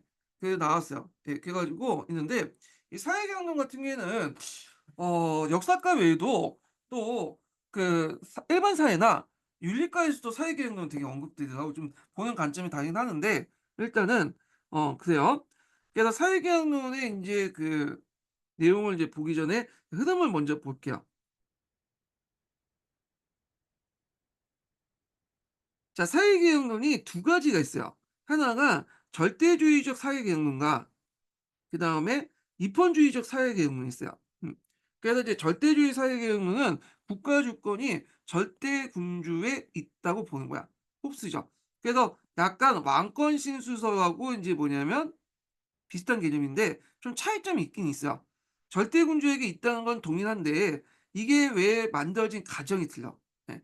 그래서 이제 왕권 신수는 어떻게 설명하죠? "신이 왕에게 부여했다." 이런 식으로 인제 얘기하잖아. 그래서 "왕은 신의 대의자다." 이런 식으로 얘기를 한 반면, 홉스는 이 국민들이 합의를 통해서 왕권 그 자신의 권을 넘겼다는, 자연권을 넘겨서 형성됐다는 거야. 합의를 통해서 자연권이 넘겨주면서 뭐냐면 형성됐다라는 것이 왕권의 강한 어떤 이론이죠. 그러니까 왕이 강하고 왕에게 주권이 있다는 건 동일하지만 이것이 왜 형성한 것에 대해서는 이론적으로 배경이 달라요. 자, 근데 입헌주의는 또 다르죠. 입헌주의는 뭐냐면 주권이 왕한테 있는 게 아니라 의회나 또는 신분제 의회에 있다는 거야. 음. 그래서 이것이 이제 형성된 권리에 대해서 얘기를 하고 있죠, 가정을. 그래서 입헌주의의 대표적인 그 뭐냐면 사회계획론자는 루크와 루스예요. 예, 루크. 자, 그래서 이제 두 개가 대립됐는데 그때 당시에는 주로 어디가 다수설이냐면 요게 다수설이에요. 절대주의적 사회계획론이 홉스의 이론이 다수설이었고, 루크나 루소는 그때는 소수설에 불과했어요. 근데 이제 나중에 시민혁명 같은 게 일어나면서 이게 부각이 되죠. 예. 그 루크 같은 경우에는 이제 미국의 독립혁명, 프랑스 대혁명, 루소는 프랑스 대혁명 이렇게 해 갖고 하면서 인제 여기가 이제 중심이 돼 버린 거야 나중에. 예. 근데 이제 초창기 때는 인제 뭐냐면 요게 중심이었다. 이렇게 이제 보시면 될 것 같고요. 자, 그러면 인제 요걸 이제 좀 보겠습니다. 어차피 요거 표나 요거나 동일하기 때문에 요거 가지고 할게요. 자, 홉스, 루크, 루소 사상 관련된 내용을 좀 보겠습니다. 예. 자, 홉스는 인간을 어떻게 봤냐면 선악적인 존재, 악한 존재로 봤어요. 그래서 이제 인간이 사회를 만들기 전에 자연 상태에 있었거든요. 예. 그때는 인간이 이제 자연권이라는 걸 갖고 있는데 요때 자연권이라는 건 뭐냐면 근대적 자연권의 의미가 아니에요. 예. 자기 생명을 지키고자 하는 권리를 자연권이라고 해요. 근데 이제 이 자연 상태에서 개별적인 인간들은 자기 생명을 지키기 위해서 뭘 하게 되냐면 많이 되면 많이 든 투쟁을 하게 돼요. 지금 미국의 총기 사용하고 인제 비슷하던데, 왜냐하면 총기 사용의 이유가 뭐예요? 자기의 생명을 지키기 위한 권리로서 인제 인식하고 있잖아요. 근데 각각의 생명을 지키기 위해 총기를 가지고 있는데 막상 인제 뭐야, 이 총기 때문에 많은 사람이 죽거든요. 예, 비슷한 거야.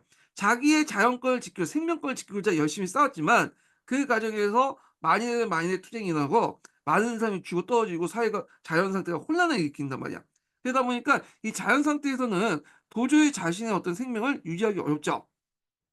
그래서 개인은 이 자연 상태에서 모든 권리를 국가에게 뭐냐면 양도를 하게 돼요. 이때 국가의 대변자가 누구죠? 군주죠, 군주.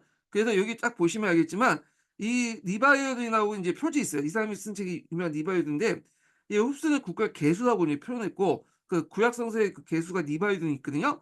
그래서 이제 여기 보시면 군주의 모습이 있는데 이 군주는 모든 사람들의 집합제를 군주의 모습으로 표현하고 있죠. 그래서 군주에게 뭐냐면 모든 권리를 양도를 하게 되는 거죠. 예. 그래서 모든 권리를 양도한다. 그래서 개인과 국가는 이 군주죠. 서로 계약을 통해서 권리를 위임하여 양도받는다. 이게 전부 양도소이야. 그렇기 때문에 국가를 대변하는 군주는 절대적인 존재이고 복종의 대상이야. 예. 그리고 절대 복종하는 것이 자기 이익과 일치한다. 이렇게 이제 하는. 왜냐하면 그렇게 해 가지면 자기가 생명을 보장받을 수 있고 안전을 누리기 때문에 그런 거야. 예. 자, 그러면 여기에서 인제 앞에서 얘기한 왕권 시설 비교를 해 보면 군주의 권한을 가지는 건 동일하지만 뭐예요? 그게 왜 가졌는가에 대한 어떤 정당성 자체는 다르죠. 신에서 부여받는 거와 이거는 뭐냐면 국민들이 합의를 통해서 부여하는 거죠. 다른 거예요. 예. 자, 그러면 인제 여기에 또 눈여겨볼 게 뭐냐면 자연 상태에서 이렇게 합의를 통해서 이제 국가가 만들어지고 형성된 그 상황을 뭐라고 하냐면 사회 상황이에요, 사회. 그래서 홉스는 자연 상태에서 사회적인 사회로 넘어간다. 어 상황으로 넘어간다. 이렇게 보고 있거든요. 자연 상태에서 사회 상태로 넘어가는데 요 사회라는 개념, 이 사회라는 개념을 지금 자주 쓰이고 있잖아요. 국가와 개별적으로 또 사회라는 존재가 있다. 이런 개념의 이제 그 의미는 언제 인제 형성됐냐면 홉스가 먼저 창안한 개념이거든요. 그러니까 사회라는 말의 자체가 홉스가 만들어진 개념이야. 예. 자, 그래서 인제 이렇게 있고 그다음에 인제 이에 반해 누쿠는 좀 다른 생각을 갖고 있죠. 누쿠는 인간의 인제 인성을 어떻게 봤냐면 선무선악 존재다. 그러니까 뭐냐면 악하지도 않고 그렇다고 해서 착하지도 않다. 이렇게 된 거죠. 그래서 이제 있는데 그런 인간들이 나오는데 자연 상태에서는 질서 있고 평화로운 상태고 강제력이 없는데 나오는데 좀 더 나은 그러니까 상태로 이끌려면 좀 발전이 필요할 거 아니에요. 그러니까 인제 뭐냐면 그 한계를 극복하기 위해서 정부가 필요한 거야. 그래 갖고 이제 사회 상태로 넘어가게 된 거죠. 그래서 국가하고 인제 만드는데 국가에게 자기의 권한을 넘겨주는데 여기에서 인제 뭐냐면 홉스하고 누쿠하고 차이가 있어. 홉스는 모두 넘겨줬다는 거고 이에 반해서 인제 누쿠는 계약을 맺는데 일부만 넘겨줬는데 넘겨주지 않는 권한이 있어요. 이게 뭐냐면 재산권이에요. 재산권. 그래서 이 재산권을 넘겨주지 않아. 음. 그래서 요또 자연권이라는 의미도 여기에서는 이제 생명을 보존할 수 있는 권한을 자연권이라고 하잖아요. 근데 이제 여기는 생명 권한 외에도 여러 가지 우리가 아는 근대적 권한도 있죠. 예. 이런 것도 다 이제 자연권에 속하고 그 자연권 중에 재산권이 되게 중요해. 그래서 재산권은 넘겨주지 않아. 근데 만약에 정부가 재산권까지 건든다. 그러면 뭐예요? 그거는 뭐냐면 이제 계약을 위반했다고 보고 뭐냐면 시민들의 권리에 저항할 수 있는 권리가 있는데 이게 저항권이야. 예, 저항권. 자, 이거는 이제 왜 만들어졌냐면 그 당시 누쿠가 그 당시 명예혁명에 참가했어요. 그래서 명예혁명이 끝나고 나서 인제 그 뭐냐면 활동을 했는데 명예혁명이 이제 끝나고 나서 생각해 보니까 명예혁명 당시 끝나고 나서 계속 입헌군주제가 인제 계속 진행이 됐잖아요. 근데 이제 왕한테 개겼잖아, 명예혁명은. 근데 그걸 뭔가 좀 합리화시킬 필요가 있겠죠. 그러니까 이 누쿠가 청한 건 그것이야. 그래서 "정부가 계약을 깰 경우에는 처형할 수 있다." 이런 식의 논리에서 왕에게 저항할 수 있는, 그때 정부나 국가는 왕이었으니까 왕에게 저항할 수 있다는 논리를 만들어내는 거죠. 그래서 이 명예혁명을 그러니까 합리화시키기 위해서 정당화시키기 위해서 만들었던 논리가 이 루크의 사회개혁 논이다. 이렇게 보시면 될 것 같아요. 그래서 이제 루크의 사회개혁은 홉스와 달리 모두 양도하는 게 아니라 일부 양도하고, 그래서 자연권의 개념도 생명권 외에도 이런 이제 여러 가지 이제 재산권이나 생명권이나 같은 여러 가지 권리들을 확대했다. 그래서 근대적 자연권의 개념을 가지고 얘기했다. 특히 재산권을 강조했다. 그래서 인제 이런 것들이 어디에 반영돼 있냐면 부르주아들이 구성된 그 나중에 국민회의 있죠. 국민회의 인권선언서에 그 반영됐어. 자연권이라는 개념을 강조하면서 그때 재산권은 신성 불가침이다. 이런 딱 개념이 있죠. 예. 자, 그다음에 이제 누쏘를 보죠. 어 누쏘 같은 경우에는 이제 뭐냐면 그 인간을 어떻게 봤냐면 착한 존재로 봤어요. 그러니까 자연 상태의 이제 인간은 재산도 전쟁도 없는 평화로운 상태였는데 이 욕망과 자유가 너무 방치된 거야. 특히 이제 사유재산이라는 것들이 생기면서 뭐냐면 인간들이 인제 뭐냐면 서로 치고받고 싸우게 돼요. 자, 그러니까 안 되겠다 해 갖고 자연 상태에서 사회 상태로 넘어가게 되죠. 그래서 시민들은 자발적으로 합의해서 계약을 맺고 국가를 건설하는데 이때 인제 자신의 어떤 자연권을 양도하는 대상을, 여기에서는 정부라고 돼 있잖아요. 결국에는 정부라고 돼 있지만 이제 이 정부의 대리인을 군주한테 넘기는데, 자 여기에서는 일반이지라는 어떤 추상적인 존재에게 넘기는 게 차이야. 여기는 국가, 정부 아니면 군주 같은 특정 어떤 법인이라든지, 법인은 좀 그런데 하여튼 특정한 대상에게 넘기는 데 반해서 요거는 일반의지라는 그 특정한 어떤 추상적인 존재에게 넘겼다. 그래서 일반의지는 공동선이고 그 일반인제가 표현한 건 법이고, 행사는 직접 주권을 가지고 있는 자연권을 반납한 일반 사람들이 해야 된다. 이렇게 주장해요. 그래서 주권을 양도할 수 없는 그런 권한이 있다 해서 인민주권설을 주장하거든요. 예. 그래 갖고 요거는 나중에 주권 이동할 때 좀 다시 설명할게요. 예. 자, 그래서 이 누스의 사상 같은 경우에는 프랑스 대혁명에 반영돼 있죠. 그 프랑스 대혁명 국민의회의 인권선언서나 그다음에 또 이제 그 국민 공회 때 인권선언서 있죠. 그 내용에 누스의 이론이 반영됐다. 이렇게 보시면 돼요. 자, 그래서 인제 공통점이 뭐냐? 홉스나 루크나 누스나. 그래서 국가의 권력이 시민들의 계약에 위배됐다는 거. 국가의 권력에 대한 제한론적 성격을 갖는다는 거. 그다음에 국가의 권력이 무조건 심은 이제 행사하는 게 아니라 합의를 통해서 있기 때문에 합의를 벗어나지 않는다는 의미가 있죠. 예. 물론 여기는 좀 약간 더 풀려 있는 상태지만 나름대로 왕권 신수도보다는 좀 제한을 뒀다라는 의미가 있죠. 그다음 누크와 누스 사상은 미국의 독립선언서와 프랑스 인권선언서에 이제 반영됐고 근대 민주주의 정치 이론의 밑바탕이 됐다. 이렇게 보시면 돼요. 그래서 예전에 한번 시험 문제 나올 때 홉스, 누크, 누스 사상을 직접 물어본 것도 있고요. 어떤 이제 역사 상황이 주어지고 나서 그거 어떤 사상이 반영됐는가. 그리고 누크와 누스하고 홉스하고 또 인물 대립을 해 갖고 누크와 누스 입장에서 홉스의 사상을 비판해라. 뭐 이런 식의 문제가 예전에 시험 문제 나왔어요. 자, 그래서 인제 요런 내용들 좀 파악을 해 두시고요. 그래서 전반적으로 흡수와 루크와 누소의 인제 내용을 봤고요. 여기에 자세한 내용을 인제 좀 보겠습니다. 이거 풀로 안 했네. 자, 홉스를 보겠습니다. 홉스의 사회계약서를 볼게요. 자, 홉스가 쓴 책이 뭐냐면 리바이어든 책이에요. 리바이어든. 그래서 리바이어는 아까 표지 이렇게 봤죠? 그래서 홉스는 국가의 계수를 표현했는데 이 계수인 표현을 리바이어로 표현했다. 이 계수가 리바이어이네요. 이건 구약 성서에 나와 있는 그 계수의 이름인데, 그래서 무수한 많은 국민들이 이루어진 거대한 모양의 몸체를 이 책의 내용을 상징적으로 했는데, 여기 보면 군주는 모든 국민들의 합의를 통해서 이제 자연권을 반납을 통해서 만들어진 일종의 괴물이고, 군주는 곧 그 당시 정부였죠. 이런 것들을 연결시켜서 보시면 돼요. 자, 그래서 있고 그래서 그 내용 한번 읽어 보겠습니다. 자, 정치 권력이 존재하지 않은 자연 상태. 이 말은 정치 권력이 존재하는 건 사회 상태라고 이제 보시면 되겠죠. 자, 인간은 서로 싸우는 전쟁 상태에 있다. 만인은 만인의 투쟁이 있죠. 이를 벗어나기 위해서 강력한 정보를 요구되므로 인간은 개인 행동의 자유를 지배자의 손에 맡기기 위해서 일종의 합의나 계약을 하게 되는데, 그러나 이 경우 지배자에게 무제한 절대적 권한을 준다.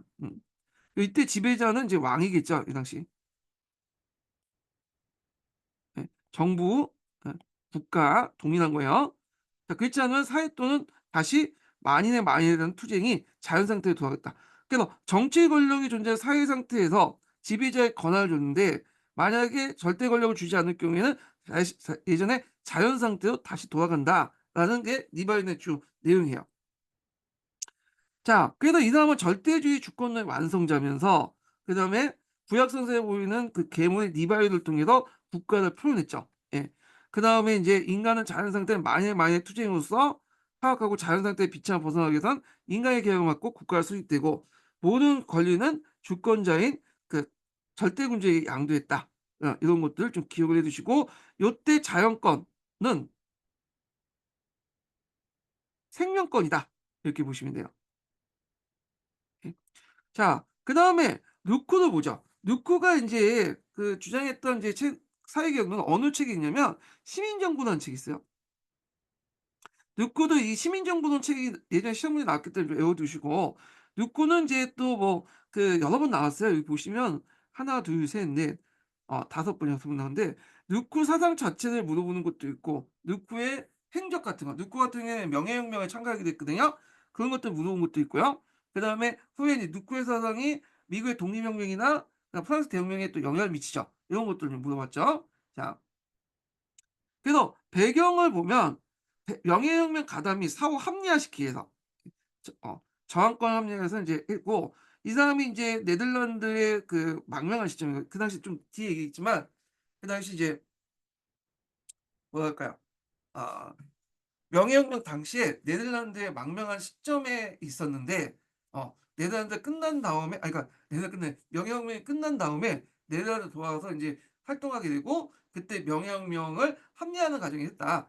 요 네덜란드 망명 관련된 내용이 예전에 한번 시험 문제 나왔어요.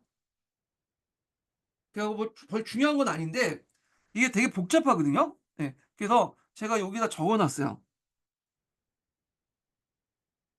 중요한 건 아닌데 진짜 중요한 건 아닌데 기출에 나왔기 때문에 어쩔 수 없이 얘기를 할 수밖에 없는 거예요 여기는. 그래서 1448 년에 여기 뭐 자기 친구에 따라 프랑스에 망명 가고 막 그랬는데 요 관련된 내용이 시험에 나왔으니까 좀 파악을 해 두시고요. 자, 하여튼 명예혁명 가담 및 사후 합리화 저항권을 하기 위해서 인제 저항권을 통해서 합리화시키기 위해서 인제 했다. 왕에게 저항을 했잖아. 근데 명예혁명이 끝난 후에도 입헌군주제죠. 그러니까 이걸 뭔가 설명을 해야 되냐 왕한테 저항을.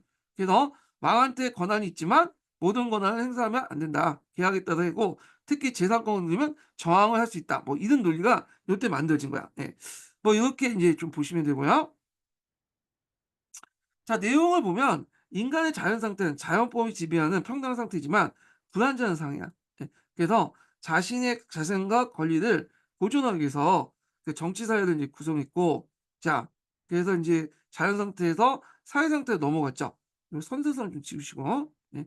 이 사람은 선서로 보이기도 하고 성악으로 보고 뭐 인간은 성과 악이 동시에 존재한다 이렇게 본 사람이에요. 예. 자, 자연권을 확실히 보장받기 위해서 통치자와 계약을 맺고 권리 위탁을 국가를 형성하는데 요때 국가라는 것은 정부, 정부를 대면 왕 이렇게 볼 수가 있죠. 정부는 인민의 자연권을 보장해 줘야 하며 요때 자연권이라는 것은 그 앞에서 이제 그 보통 뉴콘 홉스는 생명권으로 봤죠. 생명권인데 이 사람은 이제 언론 집회 자유 그다음에 재산권 등등등 근대적 자유권을 포괄해서 얘기한다. 요때 제일 중요한 게 재산권이에요, 재산권. 그래서 인민은 자연권을 침해하는 정부에 대응해서 정한 권리를 보유하고 있다. 그래서 양도를 했지만 여기에서 모두 양도를 한 게 아니라 일부 양도죠. 그래서 뭐만 재산권을 제외하고. 근데 정부가 재산권을 건드리면 어떻게 해요? 저항할 수 있죠. 저항권. 예.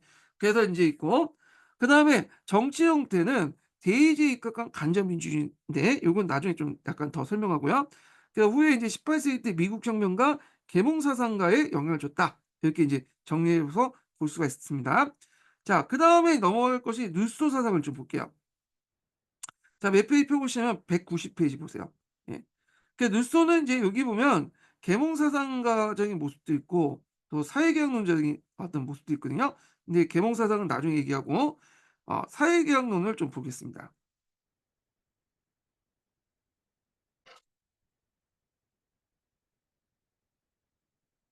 자, 루스의 사회계획론은 사회계약론이라는 책을 썼어요. 이것도 외워 두시고요.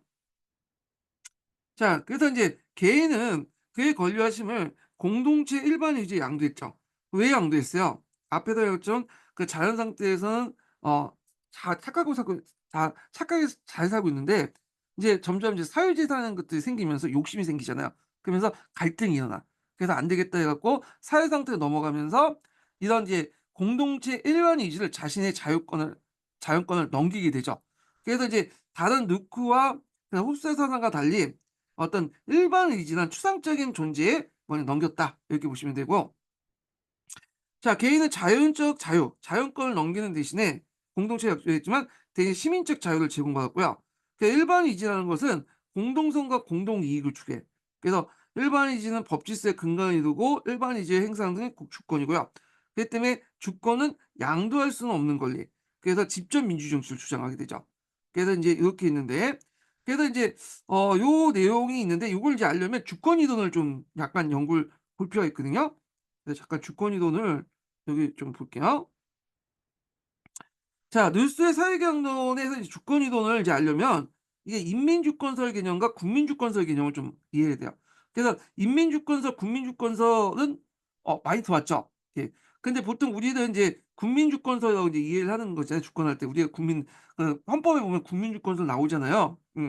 근데 이제 우리가 나오는 헌법에 나오는 국민주권설하고 이 정치학에서 말하는 이제 국민주권설, 인민주권설은 좀 다른 개념이에요, 이거는요. 예. 그래서 앞에 있는 내용은 우리가 알고 있는 그 개념들은 딱 지우시고 제 설명을 좀 들으시면서 정리하시는 게 좋아요. 정치학적으로 이제 개념을 하는 건데 보통 인제 국민주권설에서 국민 네이션의 의미의 인제 그 국민이라는 거는 추상적인 존재야.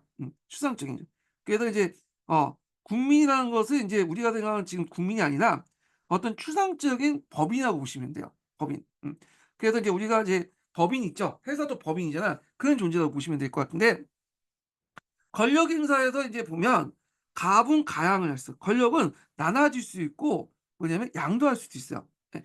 나눠졌기 때문에 이게 가능했기 때문에 이 국민주권서는 정부의 위임에서 행사할 수 있어. 나눠질 수 자기가 직접 행사하는 게 아니라 어 아니 가분했기 때문에 정부에 의해서 행사할 수 있고 정부의 권한도 나눠질 수 있죠. 그래서 행정, 입법, 사법 이렇게 있죠. 상권 분립이 정당화시킬 수 있죠. 가분이 가능하기 때문에. 그래서 이걸 통해서 견제가 가능한 거죠. 가양이란 건 뭐냐면 자신의 권한을 주권을 다른 사람에 넘길 수 있어요. 그래서 넘기기 때문에 나보다 더 뛰어난 사람이 정치를 할 수 있는 거죠. 그래서 이 사람들이 이제 능력 있는 사람이 정치를 할 수 있기 때문에 능력 있는 사람에게 투표를 줘야 된다는 그런 논리가 나오죠. 제한 선거. 그다음에 능력 있는 사람이 뭐냐면 그 정치 권력을 양도받아 갖고 대신 정치하죠. 대의제. 그렇기 때문에 간접 민주 정치야. 예. 이렇게 이제 이해가 되겠죠? 그래서 국민주권서는 가분가양하기 때문에 그렇게 있고 그래서 이때 이제 구성원들 국민은 누구냐? 국민의 구성원들이 뭐냐? 하면 투표권을 가지고 있는 능력 있는 시민들을 얘기하고요. 프랑스 혁명은 이 국민회가 이 국민주권서를 지향하고 자유민주주의가 있고 대표 사상가는 몽테스키아가 제시해서 CS 왕세. 이 국민주권서는 프랑스에서 이제 먼저 제시돼서 완성된 사상이고요. 국민주권서가 비슷한 생각을 갖고 있는 사람은 루크야, 루크. 그러니까 루크는 아까 가분가양한다고 했기 때문에 상권 분리, 대의제 뭐 이런 것들을 이제 강조한다 이렇게 보시면 돼요. 이런 것들. 예. 이렇게 연결될 수 있죠.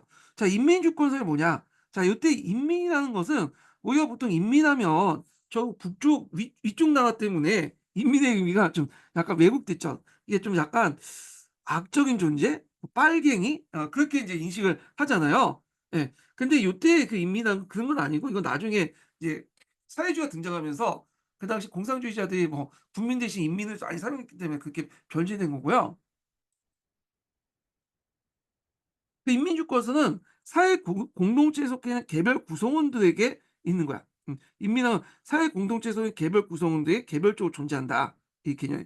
그래서 국민주권서는 어떤 법인 개념인데 반해서 인민이라는 개념은 회사에 있는 회사원들 속에 이제 뭐냐면 회사의 권한이 있다. 이런 생각을 갖고 있는 거고 그다음에 회사는 법인의 권한을 갖고 있다는 건 국민주권서이고 이렇게 있죠. 인민주권서는 인제 불가분 불가양이야. 주권이라는 것은 뭐냐면 가분하고 가양이 안 된다는 거야. 그래서 나눠지지 않고 누구한테 양도할 수가 없는 거야. 그래서 나눠지지 않다 보니까 권력이 집중될 수밖에 없죠. 단일한 권력 기구를 통해서 일반 의지를 행사한다. 법을 통해서 일반 의지를 행사하는 거죠. 그러면 이거는 문제점이 뭐냐면, 자, 상관 분리할 때는 권력 기관의 견제가 가능하죠. 근데 이거는 견제가 불가능해. 이거 잘못하면 뭐야? 독재 사상에 악용할 수 있죠. 예. 그래서 권력을 집중시켜 일반 의지를 한다는 말은 나중에 무솔린 같은 사람이 이걸 이용해 갖고 모든 국민들의 어떤 그 의지를 받아서 그 민족 의지가, 그러니까 모든 사람의 권한을 받아서 민족 의지도 승화시킨다. 이런 말로 이제 나타날 수 있어. 그래서 이 당시 이제 나치나 뭐냐면 그 무솔린 같은 히틀러나 이런 사람들이 이용한 거다. 그래서 권력을 집중시켜서 그 민족의 이름으로 뭐냐면 독재를 하는, 그런데 이용할 수 있는 악용의 소지가 있는 거예요. 그냥 불가능이라는 것은 권력을 주권을 행사를 뭐랄까요? 넘겨줄 수 없죠. 자기가 행사해야 돼. 그렇기 때문에 보통 선거고요. 모든 사람들이 권력 행사하면 보통 선거 해야 되잖아. 그다음에 직접 민주 정치. 그리고 직접 투표 외에도 여론전 다양을 통해 자기가 직접 정치에 참여하는 거야. 그래서 이런 불가분과 불가능 특징을 갖고 있고요. 그래서 이제 구성원들은, 인민주권서는 투표권을 가진 능력 있는 승이 아니라 모든 구성원들이 전체고요. 그다음에 인민주권서에 반영된 것이 국민공예, 그다음에 또 사회민주주의고, 그다음에 르소다, 이렇게 보시면 되죠. 그래서 인민주권서, 국민주권서의 차이점 이해되시겠죠? 예. 자, 그래서 이제 이렇게 해서 주권 이동 관련된 내용을 봤고요. 그 관련된 내용들은 이제 교과서에서 이제 보겠습니다. 자, 여기 뭐 왕권 실수의 사회 개혁론 관련된 내용이 있는데 볼게요.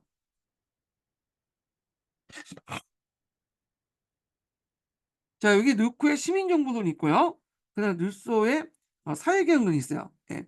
그래서 이제 이렇게 있는데, 여기 누크의 이제 시민정부 사회개혁론 내용을 각자 읽어보시고, 그러면 두 자료에서 인간이 사회계약을 맺는 이유를 찾아 밑줄 그어보자. 그래서 이제 요거 내용을 읽으시면 될 것 같아요. 여기. 자, 그다음에 자료에 나타난 정치 사상이 절대 왕정에 주장한 왕권 실수가 어떻게 다른지 설명해 보자. 예. 그래서 이제 왕권 실수는 왕의 모든 권력이 신으로부터 주어진다는 것이지만, 사회개혁서는 개인들이 자신의 평화와 안정을 위해서 계약을 맺어서 정부를 만드는 이론으로서 주권이 국민에게 있다. 이렇게 이제 보시면 되겠죠. 예. 그 다음에 이제 또 넘어가서 그 천재교과서에 있는 내용도 있죠. 여기 뭐 홉스, 누크, 루스의 주장과 공통적 차이점을 이제 찾아보자, 이렇게 있는데, 자, 여기 보면 홉스, 누크, 루스의 주장에 볼 수 있듯이, 주장에서 찾아볼 수 있는 공통점은 개개인의 합의, 계약을 통해 공동체가 구성된다고 보았다. 반면 홉스는 절제 군주제의 절대 권력을 강조했고, 루크는 저항권을 강조했고, 루스는 국민 주권을 주장했다는데 차이가 있다. 요거 틀렸죠? 예. 국민 주권이 아니라 인민 주권이야. 다른 책은 인민 주권이 되는데 요건 잘못된 거야.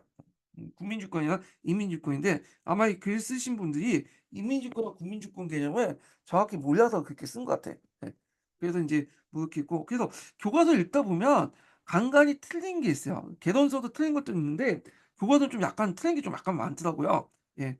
그래서 이제 그걸 그대로 믿지 마시고 다른 책하고 교차 분석을 해야 돼. 교차 분석을. 예. 이런 것들 좀 기억을 해두시면 될 것 같고, 예.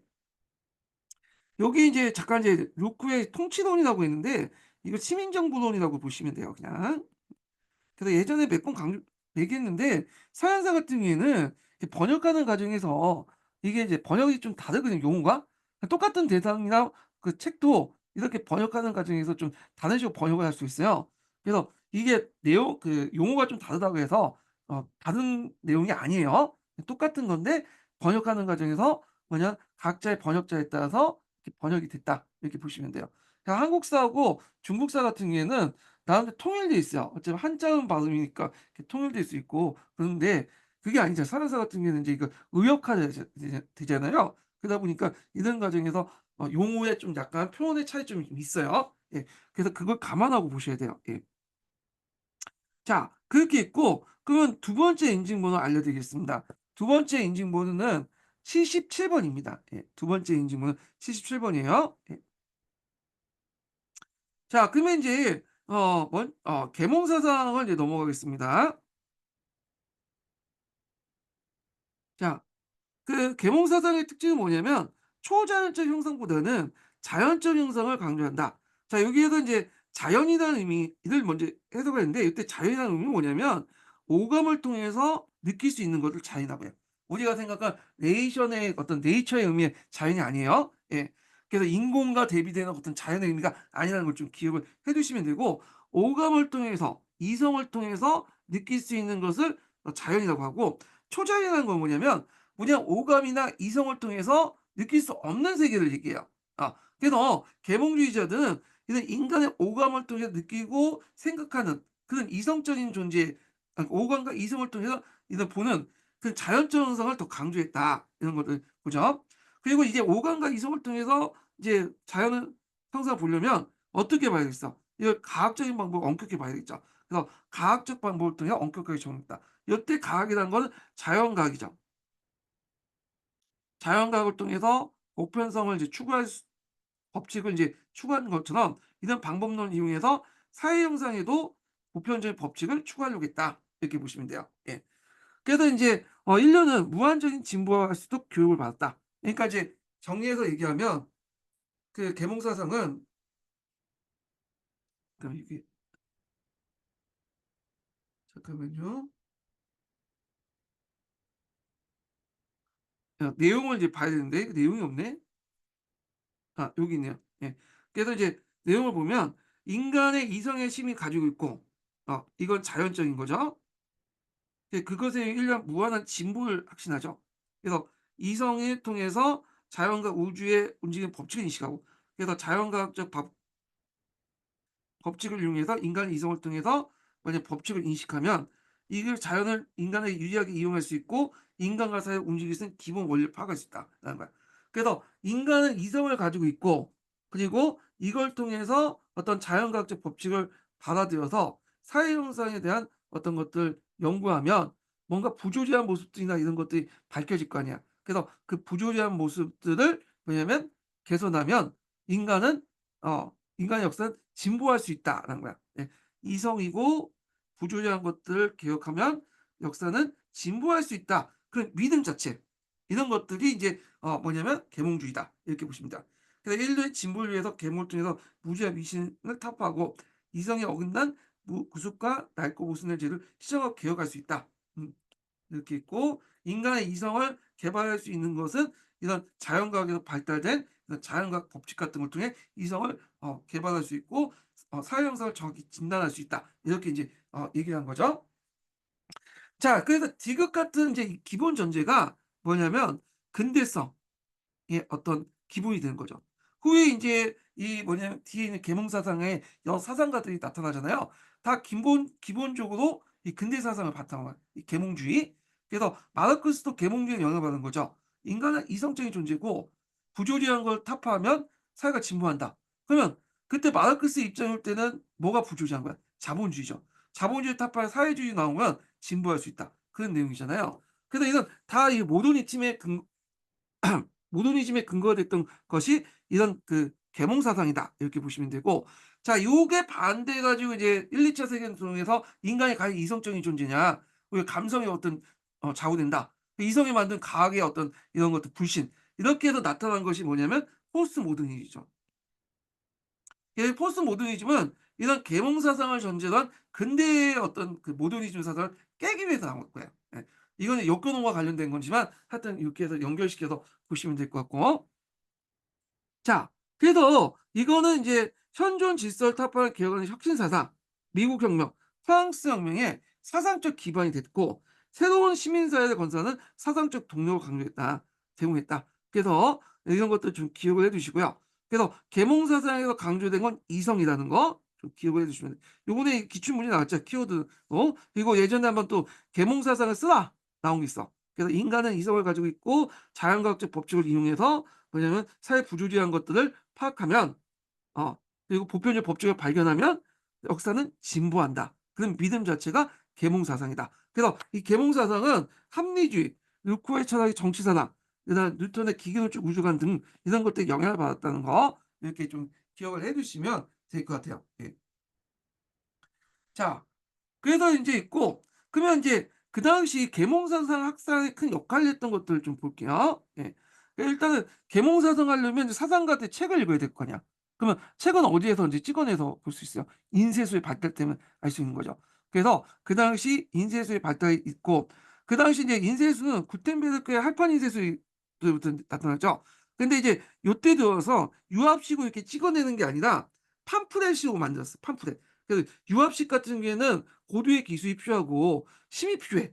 근데 기술자가 필요한데 팜프렛은 그냥 여러분들 논료같이 이렇게 밀고 밀고 해 갖고 이제 해서 간단하게 만들 수 있거든요. 그러다 보니까 뭐냐면 많은 그 뭐냐 책자들이 팜프렛 형식으로 해 가지고 보급이 됐죠. 그래서 이 계몽사상도 널리 그런 식으로 보급됐고 후에 프랑스 대혁명이나 미국의 대혁명 그 동해혁명 때도 이 팜프렛이 많이 사용됐어요. 자, 하여튼 이 구텐베르크의 출판 인쇄술은 그 독일을 중심으로 급속히 확산됐고 당시 상인과 중산 계급 중에 부유하고 그들 일부를 쓸 줄 아는 사람들이 늘어났는데 인쇄술의 발달로 이들의 읽을 거리에 대한 수요를 맞출 수 있었다. 이렇게 보고요. 그다음에 백과전선을 볼게요. 백과전선은 나중에 좀 얘기했지만 그 당시의 지식은 중세적인 어떤 도제적 시스템에서 폐쇄적으로 이렇게 전달됐거든요. 공유가 안 됐어. 근데 이 백과전선은 지식을 이제 수합해 갖고 이제 정리를 한 거죠. 여기서 지식을 공유하고 또 항목별로 접근 만들다 보니까 접근성을 높이는 거죠. 그래서 지식을 많이 공유하면 공유할수록 인간의 이성이 더 개발되고 그 이성을 통해서 사회 부조리학을 타파하면 사회가 진보한다는 그런 바탕이 됐던 것이 백과전서야. 그래서 백과전서가 만들어졌다는 것은 뭐냐면 나름대로 그 사회의 근대성을 나타난 것이죠. 그러다 보니까 이제 우리 조선 후기 때 그다음에 중국의 명청 시대 때 일본 에도 시대 때 백과서전 전서를 되게 강조하는 이유가 다 그런 이유야. 예. 그래서 인제 이렇게 했는데 이 백과전서판하고 있어요. 이건 나중에 좀 얘기하고요. 그래서 이 백과전서에는 볼테로, 루소, 몬테스키 등 대표적인 계몽사상가의 글이 실렸다. 당시 정부는 백과전서의 전서를 금소로 규정하고 탄압했지만 백과전서와 계몽사상은 프랑스 넘어서 전 유럽에 확산되었다. 원래 금서로 정해 놓으면 사람이 더 읽고 싶기 때문에 어떻게 보게 되기 마련이죠. 그다음에 지식인들이 모여서 논의할 수 있는 장소가 필요하잖아요. 지금이야 뭐 이렇게 인터넷 카페라든지 네이버 블로그라든지 뭐 SNS로 이제 서로 노닥거리지만 그런 게 없었죠. 그래서 서로 의견을 뭐냐면 교환할 수 있는 것도 있었는데 특히 프랑스의 사롱의 발달이 크게 기여해요. 사롱에서 모여 가지고 이런 논의를 했다. 그래서 사롱은 귀족 부인들의 응접실로 당대 최고의 지식인들이 모여서 정치 문화를 토론하는 장소였다. 그래서 공공도서관, 독서회 모임과 함께 사용은 계몽사상의 학살에 이바지했으며 시민혁명에도 영향을 줬다. 이렇게 이제 정리해서 볼 수 있다는 거. 그래서 이제 있고 다음 시간에는 구체적인 계몽사상가들을 얘기할게요. 그래서 이제 그 밑에 이제 볼테르, 몽테스키에 루소 등등 있는데 요번에 이제 몽테스키에 뭐 볼테르 뭐 시험 문제 나왔던 사람들이죠. 예. 그래서 인제 요 부분을 읽고 백과전선파도 예전에 시험 문제 나왔죠. 예. 다음 시간에 그 관련된 내용을 얘기를 해 보겠습니다. 예. 자, 요 다음 시간에는 제가 이제 토요일 날 때 그 2 시간밖에 안 했기 때문에 보강을 좀 할 필요가 있어서 다음 주에 수요일이나 목요일 날 제가 할게요. 목요일 날 하는 게 낫겠다. 네. 잠깐만. 수요일이 며칠이야? 8월 7 일이면 가티오 나오는 날이네요. 그 보고 실망하신 분이 많기 때문에 그날은 좀 피하고 목요일 날 보강할게요. 보강. 그래서 하여튼 목요일 날 보강해서 다시 촬영해서 올리겠습니다. 예. 자, 오늘 강의 듣느라 수고하셨고요. 예. 다음 시간에 뵙겠습니다.